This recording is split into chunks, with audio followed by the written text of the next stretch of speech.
Let me show you two people. The first one is 54 years old. He built his company from a garage. No investors, no social media, just cold calls, handshakes, and 16-hour days for 25 years straight. He's worth millions now. His kids barely know him. His wife sleeps in a different room. His doctor told him to slow down or his heart will stop. He nodded, and then he went right back to work the next morning. The second person is 23. She dropped out of college, taught herself design on YouTube, launched a brand on Shopify, went viral on TikTok, and made 6 figures in 11 months. She hasn't taken a day off since. Her screen time is 14 hours. She posts stories at midnight. She journals about burnout, but can't stop because the algorithm doesn't sleep. If she pauses, someone else takes her spot. Two completely different generations, two completely different worlds, but the exact same disease. They cannot stop. Not because they don't want to, not because they love the grind, but because something deep inside their psychology won't let them. Something nobody talks about. Today, we're going to crack open the entrepreneur brain and show you what's really running the machine. And I promise you, it's not discipline, it's not passion, it's something much darker, much older, and much more personal than you think. Let's start by destroying a myth that both generations believe.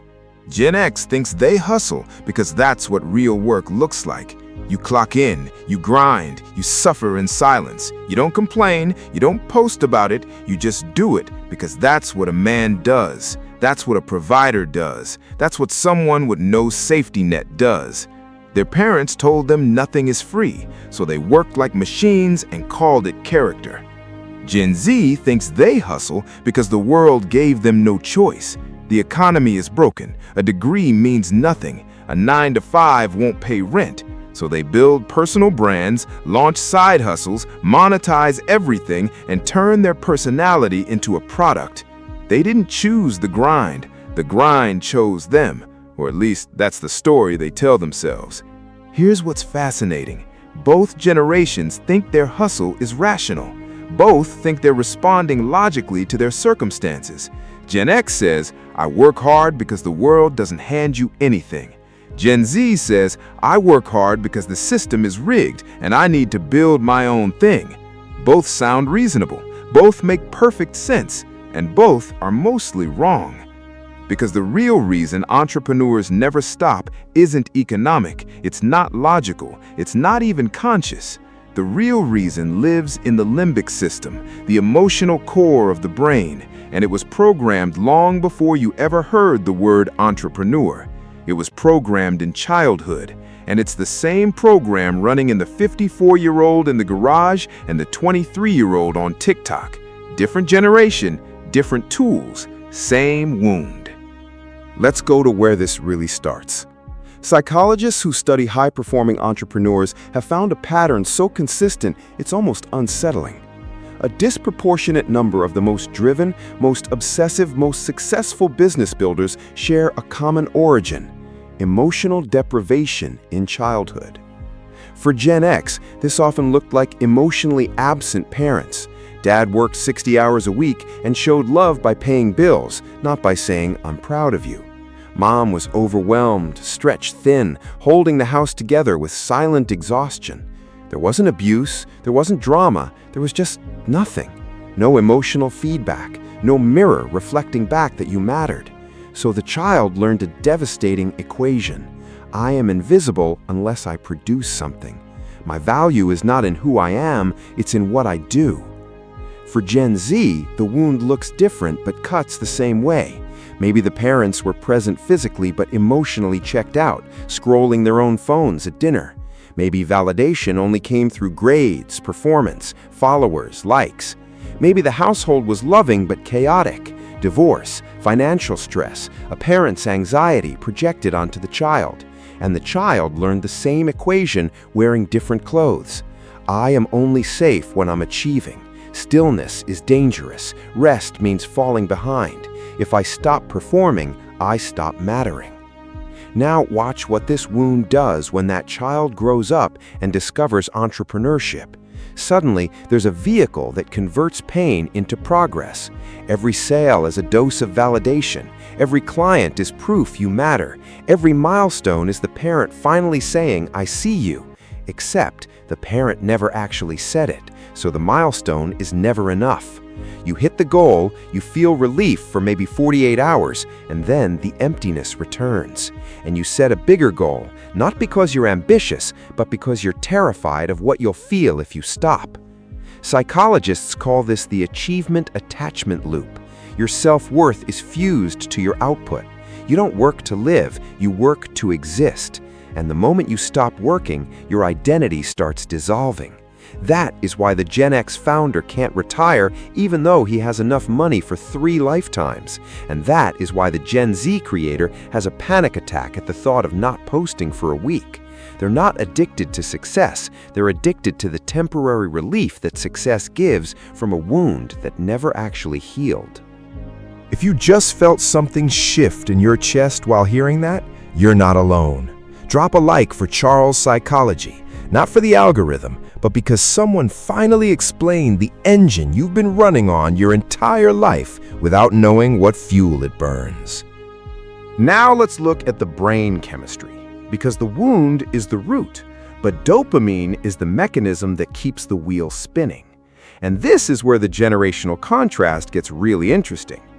For Gen X entrepreneurs, the dopamine cycle is slow and deep. They get their hit from long-term projects, closing a deal after months of negotiation, watching a business grow over years, seeing a building with their name on it. Their dopamine is earned through sustained effort. It's powerful, but infrequent. And because the hit comes so rarely, the brain craves more, so they keep building, keep expanding, keep acquiring. Not because they need another company, but because their brain needs another fix. And the longer the chase, the bigger the reward feels. For Gen Z entrepreneurs, the dopamine cycle is fast and shallow. A notification, a sale alert, a follower milestone, a viral reel, a DM from a brand wanting to collaborate. These hits come every few minutes, and the brain adapts fast. What gave you a rush last month barely registers now, so you need more. More content, more products, more platforms, more everything. The speed of digital feedback has created a generation of entrepreneurs whose dopamine baseline is permanently elevated. And when the notifications slow down, when the views drop, when the engagement dips, the crash doesn't feel like disappointment. It feels like a threat to survival. But here's what connects both generations at the neurological level. Dopamine is not the chemical of pleasure. It's the chemical of anticipation. It rewards you for chasing, not for catching. This means the entrepreneur's brain is designed to feel most alive during the pursuit. The moment you achieve the goal, the dopamine drops. The moment you close the deal, your brain is already scanning for the next one. The Gen X founder standing in his finished building feels empty. The Gen Z creator hitting 100K followers feels nothing. And both of them whisper the same terrifying question to themselves in the dark. Is this it? Why don't I feel anything?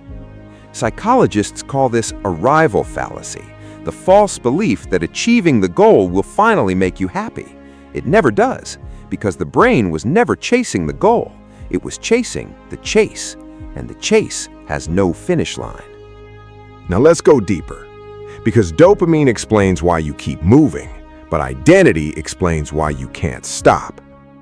For the Gen X entrepreneur, decades of hustle have fused their identity to their work. Ask them who they are and they'll tell you what they do. I'm a builder. I'm a CEO. I run 3 companies. Strip away the business and what's left? They don't know, and that terrifies them more than bankruptcy. Retirement feels like death because their entire sense of self lives inside the machine they built. They don't have hobbies, they don't have interests outside of work.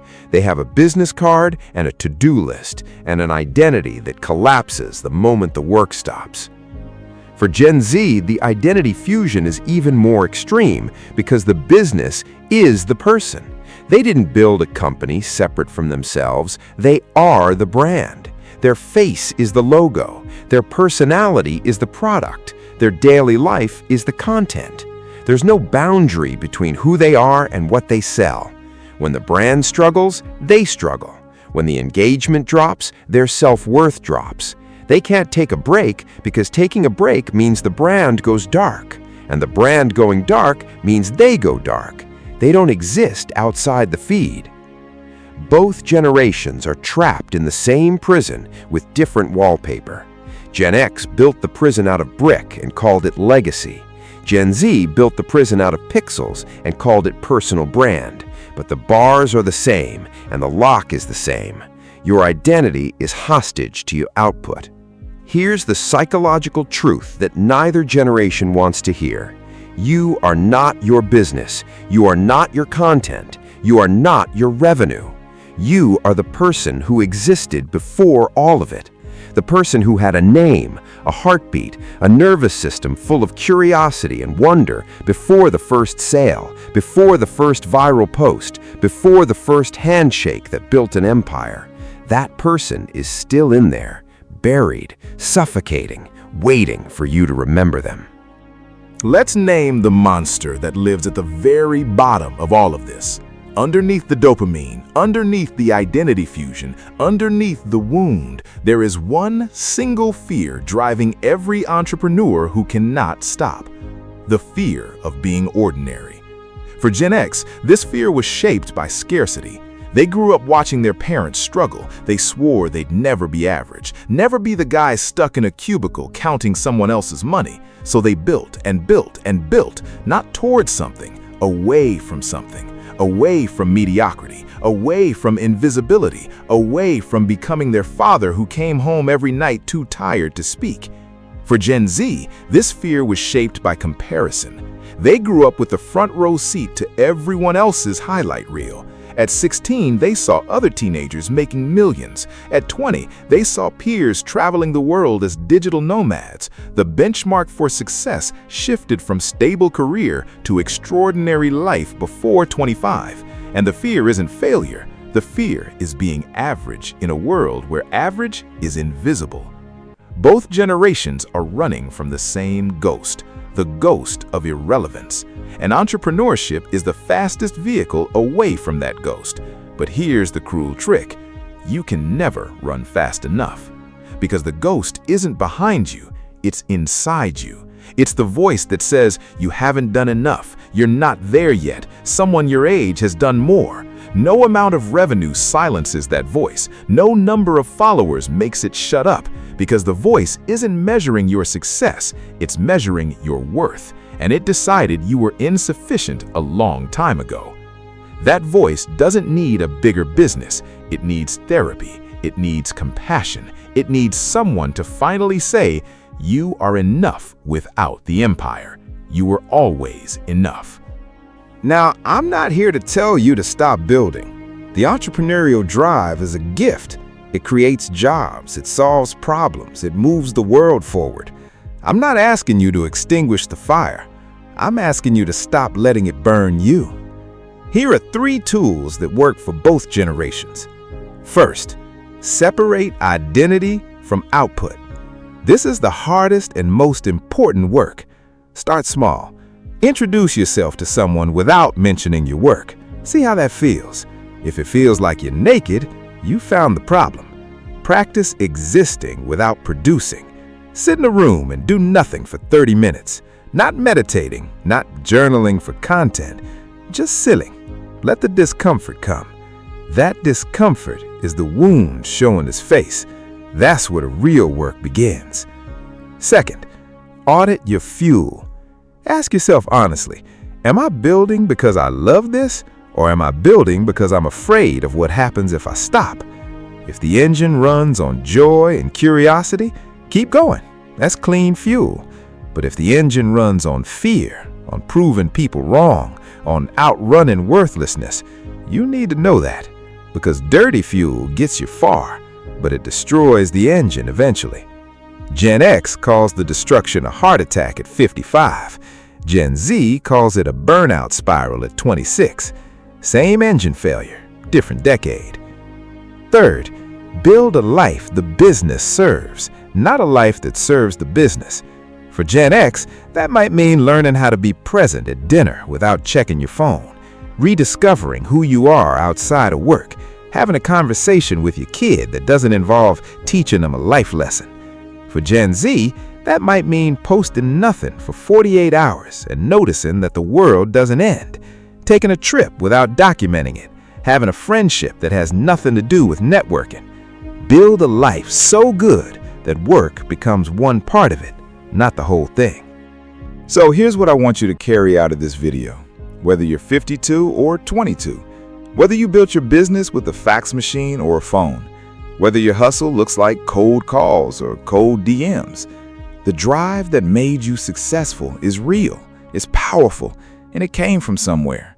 Maybe it came from a garage where nobody believed in you. Maybe it came from a screen that showed you everyone else was ahead. Maybe it came from a quiet house where love had conditions and your worth had a price tag. Whatever the origin, the fire is yours. It built something real. But fire that runs unexamined will eventually consume the person who lit it. Gen X, you proved you could build something from nothing. Now prove you can sit still and know you're enough without it. Gen Z, you proved you could create an empire with nothing but a phone and a vision. Now prove you can put the phone down and still feel whole. The strongest entrepreneurs aren't the ones who never stop. They're the ones who can stop and still know exactly who they are. That's not laziness. That's the final level. If this video made you see a pattern running underneath everything you've been building, click the video on your screen right now. There's more waiting for the mind that's ready to look deeper. I'm Charles. Don't forget to subscribe so you don't miss any videos. Goodbye and see you next time.